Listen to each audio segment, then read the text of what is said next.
Good morning, welcome to news cafe. నేను Gracie. ముందుగా వివిధ వార్తాపత్రికల్లో వచ్చిన ప్రధాన అంశాలను అయితే ఒకసారి చూద్దాం. ముందుగా ఈనాడు తెలంగాణ ఎడిషన్ చూసినట్లయితే ప్రతి భూ సమస్యకు పరిష్కారం, కోర్టు ఉత్తర్వుల అనంతరమే ఆన్లైన్లోని సాదా బైనామాలపై చర్యలు, జీవోలు 58, 59 కింద అందిన దరఖాస్తులపై ముందుకెళ్లేందుకు కమిటీ ఏర్పాటు, త్వరలో భూ అక్రమాలపై ఫారెన్సిక్ ఆడిట్, ఓ సంస్థతో 10 రోజుల్లో ఎంఓయు. ఈనాడు ఇంటర్వ్యూలో రెవెన్యూ శాఖ మంత్రి పొంగులేటి శ్రీనివాసరెడ్డి.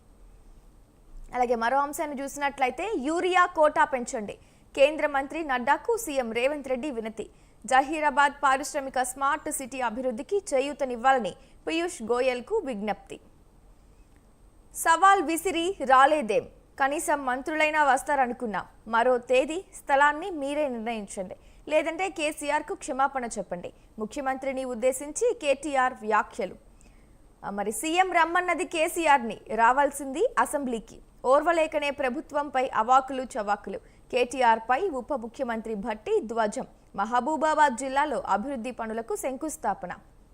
రైట్, ఇక నమస్తే తెలంగాణ ఎడిషన్లో చూసినట్లయితే ప్రజా పాలన పీడన, పాలన పగబడితే సర్కారే కర్కశంగా ఎగబడితే ఆ పడగ నీడలో పేదల బతుకు ఎంత దుర్భరంగా మారుతుంది, దానికి ఉదాహరణ ఈ దృశ్యం. హైదరాబాద్ గుండెలపై హైడ్రా పేరిట భయకంపిత వాతావరణాన్ని సృష్టించిన కాంగ్రెస్ సర్కార్.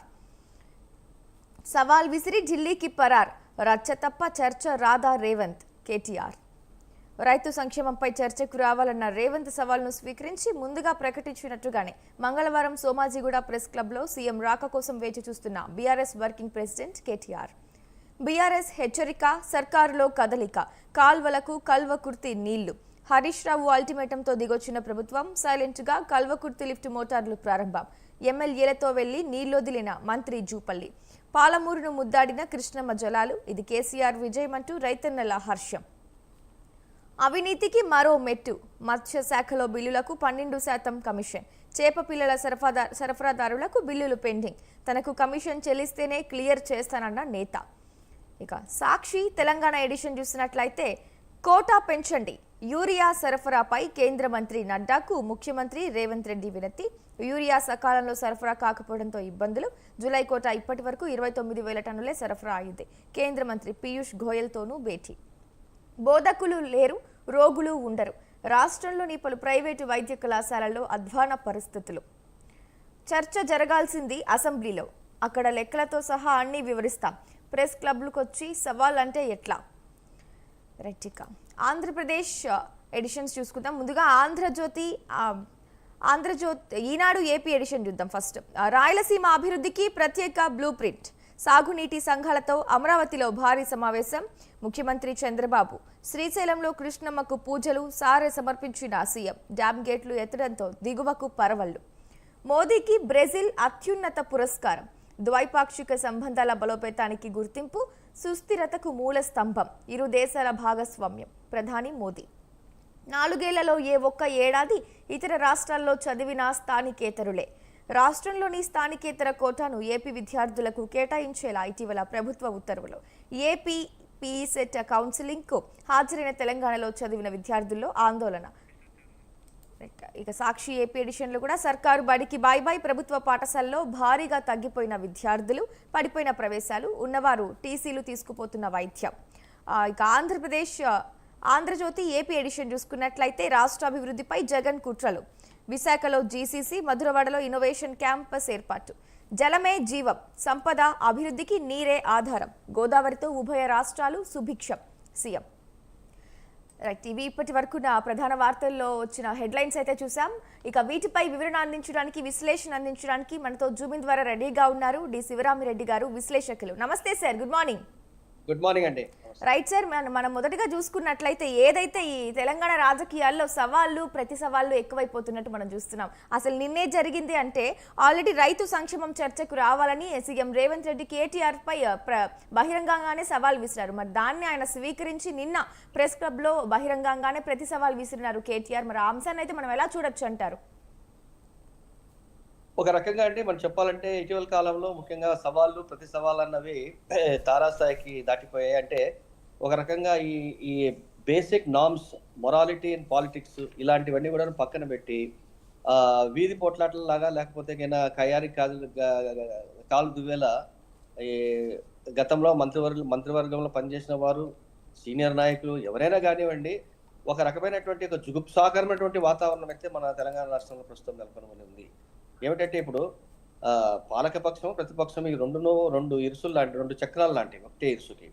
సో అలాంటి సమయంలో ఏడాదిన్నర క్రితం వచ్చినటువంటి కాంగ్రెస్ ప్రభుత్వం మీద గత 10 సంవత్సరాలు రాజ్యాధికారమైనటువంటి ఈ భారత బీఆర్ఎస్ పార్టీ ఏదైతే ఉందో అది ఇప్పుడు డే 1 నుంచి కూడాను కాంగ్రెస్ పార్టీ మీద దండయాత్ర చేయడం మొదలుపెట్టింది అనమాట. అంటే సవాళ్ళ ద్వారా.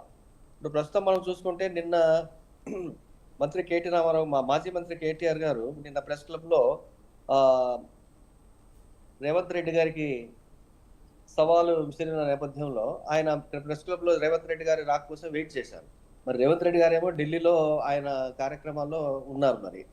సో ఈ నేపథ్యంలో మనం చూడాల్సింది ఏమిటంటే నిన్న కేటీఆర్ గారు చెప్పిన విషయంలో ఏమిటంటే మేము ఎన్ని సవాళ్ళు విసిరినా సరే ముఖ్యమంత్రి గారు మాకు చర్చలకు రావడం లేదు, ఆయన అసమర్థ ముఖ్యమంత్రి, ఆయన దగ్గర సబ్జెక్ట్ లేదు కాబట్టి చర్చలకు ముఖం చాటేస్తున్నటువంటి ధోరణిలో ఆయన చెప్పడం అన్నది అది ఒకంత దాన్ని ఏమంటారంటే ఒకంత సమంజసంగా లేదని చెప్పేసి మాత్రం చెప్పొచ్చండి. ఎందుకంటే ముఖ్యమంత్రి గారు రాష్ట్రానికి బాధ్యత వహిస్తున్నటువంటి రేవంత్ రెడ్డి గారు డెఫినెట్లీ ఆయన తప్పకుండా ఆయనకు చాలా చక్కటి అవగాహన ఉందని మనం చూసుకోవాలి. ఎందుకంటే మనం గత వారంలో కూడా చూసాం ఈ ప్రజాభవన్లో కృష్ణా జలాల మీద కానివ్వండి, గోదావరి జలాల మీద కానివ్వండి, బనకచెర్ల ఇష్యూ మీద కానివ్వండి, ఈ జల వివాదాలపై జలాల ఈ కేటాయింపులు లేకపోతే వాటి అలొకేషన్ సంబంధించిన విషయంలో కూడాను ఆయన పవర్ పాయింట్ ప్రజెంటేషన్ ద్వారా శాసనసభ్యులకు వారికి అందరికీ కూడా తెలియజెప్పడం జరిగింది. సో దాని మీద చాలా చర్చలు జరుగుతున్నాయి, చాలా బ్యాక్గ్రౌండ్ నడుస్తూ ఉంది. సో ఈ నేపథ్యంలో కేటీఆర్ గారు కేవలం ముఖ్యమంత్రి రేవంత్ రెడ్డి గారు అవగాహన లేదన్న మాత్రం అది పూర్తిగా అసంబద్ధం. ఇంకోటి కూడా మీరు ఆలోచిస్తే ఇప్పుడు ఈ గత వారం 10 రోజుల నుంచి ఈ పొలిటికల్ హీట్ ఏదైతే బాగా పెరిగిందో దీనికి ముఖ్య కారణం రాబోతున్నటువంటి మన స్థానిక సంస్థల ఎలక్షన్స్ కూడా ప్రధాన కారణం అండి. అదే యాక్చువల్ గా ప్రధాన కారణం.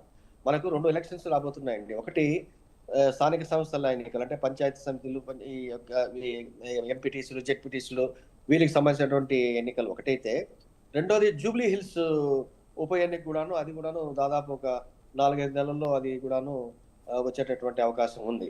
సో ఈ రెండింటి దృష్ట్యా క్యాడర్ను ఒక రకమైనటువంటి మోటివేషన్ చేయడానికి కానీ, ఉత్తేజం ఇచ్చడానికి కానీ, తర్వాత లీడర్షిప్ను కంట్రోల్లో పెట్టుకోవడానికి కానీ ప్రతిపక్ష నాయకులు ఇలాంటివి ఎప్పుడు చేస్తూనే ఉంటారనమాట. సో బహుశా ఇప్పుడు స్థానిక సంస్థల ఎన్నికలకు సంబంధించినటువంటి షెడ్యూల్ ఏదైతే విడుదల కావాల్సి ఉందో, సో ముఖ్యంగా గ్రామీణ ప్రాంతాల్లోనూ తర్వాత ఈ రూరల్ తెలంగాణ కూడాను ఈ స్థానిక సంస్థల ఎన్నికల పట్ల చాలా ఆసక్తి లోపల ఉంది. సో ఈ నేపథ్యంలో మరి బీఆర్ఎస్ వారి నాయకత్వాన్ని మరి గ్రాస్ రూట్ స్థాయిలో బలపరుచుకునేందుకు లేకపోతే ఉత్తేజపరుచుకునేందుకో కానీ మరి కేటీఆర్ ఇలాంటి వ్యాఖ్యలు చేస్తున్నారు అనుకోవాలి. అయితే ఇందులో మనం ఇంకోటి విషయం కూడా చూడాలి. ఇప్పుడు కొంతమంది కాంగ్రెస్ నాయకులు, కొంతమంది కాంగ్రెస్ మంత్రులు నిన్న ప్రకటించినట్లు ఏదైనా చర్చలు జరగాలంటే అసెంబ్లీ వేదికగా జరగాలి. అసెంబ్లీ వేదికగా జరిగినప్పుడే కదా దానికి పరిష్కార మార్గాలు అవన్నీ ఉంటాయి. ప్రెస్ క్లబ్ లాంటి ఒక ఒక ఒక థర్డ్ పార్టీ ప్లాట్ఫామ్ లో ఇలాంటి సై అంటే సై అనేటువంటి ఈ సవాళ్ళు ఎందుకు అన్నటువంటి విషయం కూడా మనం గమనించాము. సో బేసిక్ గా కేటీఆర్ గారు చెప్తున్న విషయం ఏమిటంటే రేవంత్ రెడ్డి గారు ఏ ప్రాతిపదికన అయితే తెలంగాణ రాష్ట్రం ఏర్పడిందంటే నీళ్లు, నిధులు, నియామకాలు ఈ మూడింట్లో కూడాను రేవంత్ రెడ్డి నాయకత్వంలోని కాంగ్రెస్ ప్రభుత్వం తెలంగాణలో పూర్తిగా విఫలమైందనేది ఆయన చేస్తున్నటువంటి ప్రధానమైన ఆరోపణ.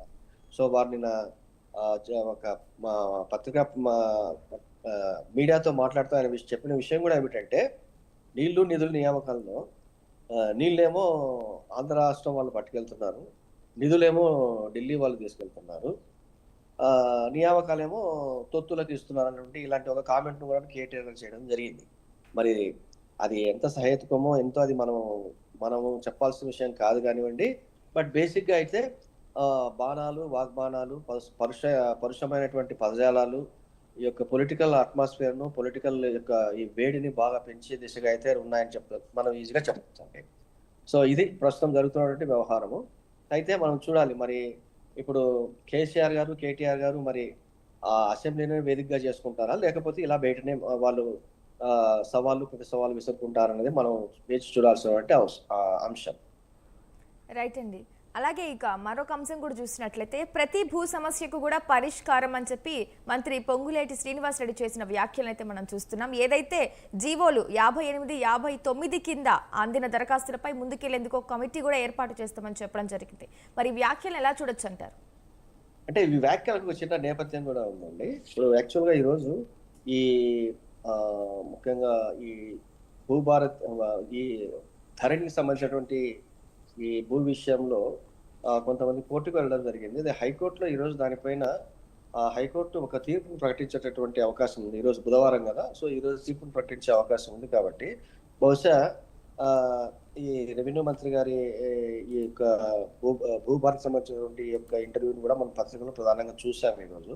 బహుశా దాన్ని కోయిన్సైడ్ చేసుకుంటూ బహుశా వారు మాట్లాడినట్టు మనం భావించాల్సి ఉంటుంది. అయితే ఒకటి, ఇప్పుడు తెలంగాణ రాష్ట్రంలో ధరణి గానివ్వండి, తర్వాత ధరణి ఉన్నప్పుడు అంటే గత 10 సంవత్సరాల్లో మనం బీఆర్ఎస్ అధికారం ఉన్న సమయంలో ఈ యొక్క ల్యాండ్ రెవెన్యూ రికార్డుల క్రమబద్ధీకరణలో భాగంగా వాళ్ళు ధరణి అని ఒక సాఫ్ట్‌వేర్‌ను తీసుకొచ్చేసి అందులో ధరణిలో నమోదు చేయడం జరిగింది. అయితే అందులో చాలా చాలా చాలా పొరపాట్లు, చిన్న చిన్న తప్పులు జరగడంతో నిజమైన భూస్వాములు తమకున్నటువంటి ల్యాండ్ యొక్క వివరాలని, ల్యాండ్ యొక్క రికార్డ్స్‌ని ధరణిలో పొందలేకపోయారు. ఇప్పుడు దాన్ని సరిదిద్దేందుకే మంత్రి గారు, కాంగ్రెస్ ప్రభుత్వం ముఖ్యంగా భూభారతి చట్టాన్ని తీసుకొచ్చింది. సో, ఈ భూభారతి చట్టంలో బేసిక్‌గా భూభారతిలో అండి మనం చూసుకుంటే ఇంతవరకు దాదాపు 8.83 లక్షల దరఖాస్తులైతే వచ్చాయి. ఈ రెవెన్యూ రికార్డులు సవరించాలన్నటువంటి విజ్ఞప్తులతో. సో, అయితే దీనికి సంబంధించి ఈ 2020 చట్టంలో ఈ సాదా బైనామా భూములు, తర్వాత పోడు భూములు ఇలాంటివి కొన్ని ఉన్నాయి. కొన్ని వివాదాస్పదమైనటువంటి అసైన్డ్ భూములు ఇలాంటివి కొన్ని ఉన్నాయి. సో, వీటికి సంబంధించి క్రమబద్ధీకరణకు సంబంధించి అప్పుడు ఆర్ఓఆర్ చట్టంలో క్రమబద్ధీకరణకు సంబంధించినటువంటి ఆ యొక్క ప్రొవిజన్ లేకపోవడం వలన దాదాపు చాలా వరకు ఇవన్నీ కూడా నిలిచిపోయాయి. చాలా మంది కోర్టులకు వెళ్ళడం జరిగింది. అయితే ఇప్పుడు ఈ భూభారత్ చట్టంలో అందులో ఉన్నటువంటి లోటుపాట్లను, లొసుగులను సరిదిద్ది ఈ యొక్క ల్యాండ్ రికార్డులను క్రమబద్ధీకరించేందుకు సరైన దిశగా అడుగులు వేస్తుంది. అయితే మనం ఒకసారి చూడాలి ఇక్కడ. ఇప్పుడు ఈ భూభారతిలో కూడాను ప్రస్తుతం కాంగ్రెస్ ప్రభుత్వం ఏం చేసిందంటే లాస్ట్ ఏప్రిల్, మే మాసాల్లో వాళ్ళు రాష్ట్ర వ్యాప్తంగా ఒక 34 మండలాల్లో పైలట్ ప్రాజెక్ట్ లాగా తీసుకున్నారండి. పైలట్ ప్రాజెక్ట్ లాగా తీసుకొని ఈ అంశాలు ఏవైతే ఉన్నాయో ఈ పోడు భూములకు సంబంధించినవి, లేకపోతే అసైన్డ్ భూములకు సంబంధించినవి కానీ, లేకపోతే సాదా బైనామా, చుక్కల భూములు అనేవాళ్ళు ఇంతకుముందు డాట్ డాట్ డాట్ అని రికార్డ్స్‌లో ఉండేవి. వాటిని సాదా బైనామాను రెగ్యులరైజ్ చేసుకునేందుకు గతంలో కేసీఆర్ ప్రభుత్వం అనుమతిచ్చింది. సో, అయితే అయినా కూడాను ఆర్ఓఆర్ చట్టంలో సరైనటువంటి సవరణ లేనందువలన అవి నిజ రూపము, కార్యరూపము దాల్చలేదు. అయితే ఈ పైలట్ ప్రాజెక్ట్‌లో 34 మండలాల్లో దాదాపు 53,000 దరఖాస్తులు వస్తే అందులో దాదాపు 70-80% వరకు పరిష్కారం దిశగా వెళ్ళాయన్నమాట. అంటే ముఖ్యంగా ఏమిటంటే ల్యాండ్ రికార్డులో తప్పులు ఎక్కడ జరుగుతున్నాయి? ఒకటి, రెవెన్యూ అధికారుల స్థాయిలో తప్పులు జరుగుతున్నాయి. 2, ఎంట్రీ చేసినప్పుడు రెవెన్యూ అధికారులు తప్పులు చేస్తున్నారు. 3, ఈ రెగ్యులరైజేషన్ స్కీమ్‌లో వచ్చినటువంటి అప్లికేషన్ల వడపోతలో కానివ్వండి, లేకపోతే అప్లికేషన్ల అనుమతులు వీటిల్లో తప్పులు జరుగుతున్నాయి. సాదా బైనామా విషయంలో తప్పులు జరిగాయి. అసైన్డ్ భూముల విషయంలో యాక్చువల్‌గా అండి సాగులో ఉన్నటువంటి భూమిని కొన్ని గ్రామాల్లో అయితే ముఖ్యంగా తెలంగాణ రాష్ట్రంలో, ముఖ్యంగా మనకు ఈ వనపర్తి జిల్లా ఇక్కడ ఉన్నటువంటి వీపనగండ్ల ఆ ఏరియాలో సాగులో ఉన్నటువంటి వ్యవసాయ భూమిని, లేకపోతే పట్టా భూముల్ని కూడాను అసైన్డ్ భూములుగా రెవెన్యూ రికార్డులో రాయడం జరిగింది. దీంతో చాలా ఇబ్బందులను రైతులు ఎదుర్కొంటున్న పరిస్థితి మనం చూస్తున్నాం. సో, వీటన్నిటికీ పరిష్కార దిశగా మరి భూభారతి చట్టాన్ని తీసుకొచ్చారు. మరి భూభారతి వీటికి సరైనటువంటి సమాధానం ఇస్తారని మనము ఆశించాలి. అయితే ఈరోజు మరి తెలంగాణ హైకోర్టు మరి ఎలాంటి నిర్ణయం ఇవ్వబోతుందో దాని యొక్క ప్రభావం కూడాను ఈ యొక్క భూ రికార్డుల క్రమబద్ధీకరణ విషయంలో కూడాను, భూభారతి చట్టం విషయంలో కూడాను ఒక స్పష్టత వచ్చేటటువంటి అవకాశం ఎంతైనా ఉంది. రైట్ అండి. అలాగే ఇంకా మరొక వ్యాఖ్య కూడా ఏంటంటే అసైన్డ్ భూములు ఇప్పుడు ఆ సమస్య ఎక్కువైపోయింది, అసైన్డ్ భూముల సమస్య అని చెప్పి కూడా శ్రీనివాస్ రెడ్డి చెప్పడం జరిగింది. మరి అంతకుముందు కాంగ్రెస్ ప్రభుత్వంలో ఈ అసైన్డ్ భూముల కోసం ఒక కమిటీ ఉండేది. మరి గత ప్రభుత్వం వచ్చి దాన్ని కోల్డ్ స్టోరేజ్లో పెట్టేసింది అని చెప్పడం జరిగింది. మరి అందులో నిజమేంతంటారు అసలు? అది కరెక్టే అండి, వాస్తవమే. ఎందుకంటే కాంగ్రెస్ ప్రభుత్వ హయాంలో ఉన్నప్పుడు అసైన్డ్ భూముల పంపిణీకి సంబంధించి వాళ్ళకు ఒక చక్కటి క్లియర్ కార్యాచరణ ఉండేది. అప్పుడు పెద్దగా ఇలాంటి సమస్యలు ఏమీ రాలేదు.